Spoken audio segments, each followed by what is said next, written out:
Sa isang malungkot na pagkakataon na tulad ng lamay, inaasahan ng isang tahimik at maayos na paggunita sa buhay ng isang mahal sa buhay.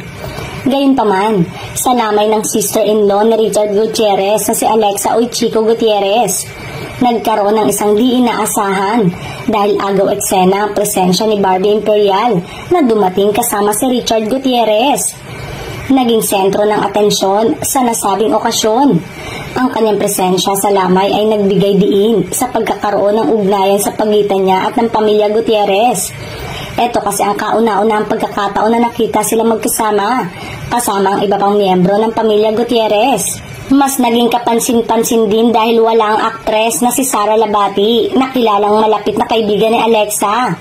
Ang hindi pagdala ni Sara sa lamay ay isang malaking paksa ng pag-uusap sa mga tagahanga at sa publiko. Nagbigay daan sa iba't ibang haka-haka at espekulasyon kung ano ang maaaring naging sanhi ng kanyang hindi pagdalo. Sa gitna ng lamay, isang mahalagang detalye ang lumabas na nagbigay ng mas malaking pansin sa mga bisita.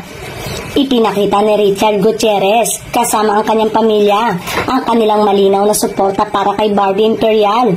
Ang pamilya Gutierrez na kinabibilangan ni Ana Valderrama at Eddie Gutierrez ay tila nagbibigay ng kanilang buong suporta sa relasyon nito kay Barbie.